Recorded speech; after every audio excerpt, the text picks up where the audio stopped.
आपका क्वेश्चन है what is the number of triangles that can be form by choosing the vertices from a set of 12 points in a plane 7 of which lie on the same straight line. तो आपको इस question में total 12 point given है और आपको बोला गया है 7 पॉइंट आपके एक स्ट्रेट लाइन में लाई कर रहे हैं। तो 7 पॉइंट आपके कुछ ऐसे हो जाएंगे 1 2 3 4 5 6 7 7 पॉइंट ऐसे हैं जो आपके एक स्ट्रेट लाइन में लाई कर रहे हैं। और बाकी कितने बचे आपके पास? बाकी बचे आपके पास 5 पॉइंट। तो 5 पॉइंट कहीं भी हो सकते हैं, वो स्ट्रेट लाइन में लाई नहीं कर रहे हैं। तो ये हो गए आपके बाकी 5 पॉइंट्स। ठीक है, अब आपको बोला जा रहा है how many triangles can be form, और आपको गिवन कंडीशन है कि इन सारे पॉइंट को आपको ट्राइंगल के वर्टेसिस के फॉर्म में चूज करना है। ट्राइंगल के वर्टेसिस होते हैं ये आपका ट्राइंगल के एक वर्टेक्स हो गया, एक ये वर्टेक्स हो गया और एक ये वर्टेक्स हो गया। तो आपको इन 12 पॉइंट से टोटल एक ट्राइंगल फॉर्म करना है। तो आपसे पूछा गया है how many triangles can be form using these 12 points, और आपके 7 पॉइंट्स क्या है, एक स्ट्रेट लाइन में लाई कर रहे हैं। तो आप कैसे बताओगे how many triangles can be form? अब सपोज करो अगर आपको ये कंडीशन गिवन नहीं होती, अगर आपकी ये 7 पॉइंट एक स्ट्रेट लाइन में लाई नहीं करते, तब आप क्या करते?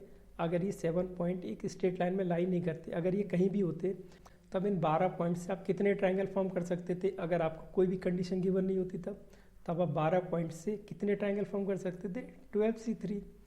अब सपोज करो अगर आपके पास total n number of objects हैं, n नंबर ऑफ ऑब्जेक्ट्स में से आपको r number of object select करने हैं, तब आप n ऑब्जेक्ट में से r नंबर ऑफ ऑब्जेक्ट कितने तरीके से सेलेक्ट कर सकते हैं? NCR तरीके से।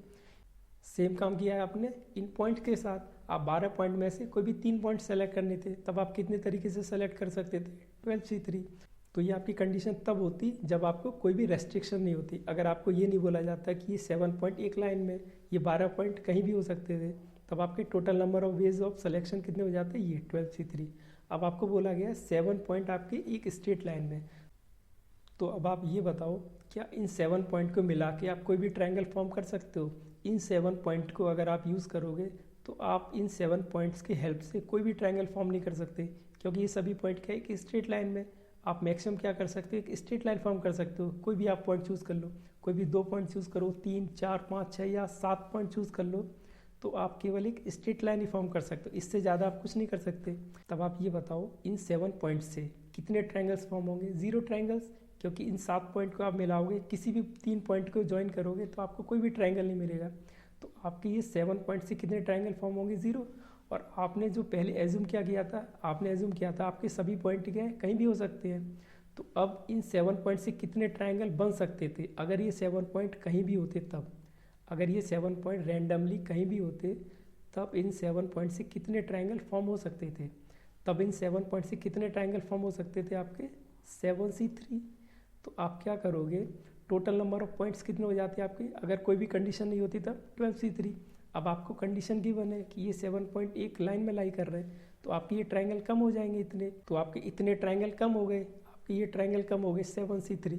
तो आपके total number of triangles in this question कितने हो जाएंगे? वो हो जाएंगे आपके 12C3 माइनस 7C3।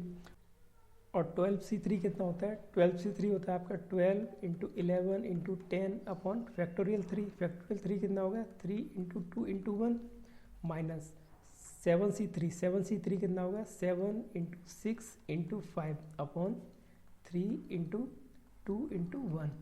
तो ये आपका कितना हो जाएगा? देखो 3 इंटू 2 कितना होगा? 6 और ये 12, तो कितना हो जाएगा आपका? यहाँ 2। तो ये हो गया आपका 220 माइनस, आप इधर देखो ये 3 2 कितना हो जाएगा? ये 6 कट गया, तो ये कितना बचा? 35। तो 220 माइनस 35, ये टोटल नंबर कितने हो जाएंगे आपके? तो ये टोटल नंबर कितने हो जाएंगे? ये टोटल नंबर हो जाएंगे आपके 185। तो आप इन 12 पॉइंट की हेल्प से कितने ट्रायंगल फॉर्म कर सकते हो? 185। जब आपको कंडीशन गिवन है कि 7 पॉइंट आपके एक स्ट्रेट लाइन में लाई कर रहे हैं, तो आप इस टाइप का कोई भी क्वेश्चन कर सकते हो। आपको जो भी कंडीशन दी जाएगी आप उसे अप्लाई करोगे और आप इस कॉन्सेप्ट का यूज़ करोगे, तो आपका क्वेश्चन हो जाएगा।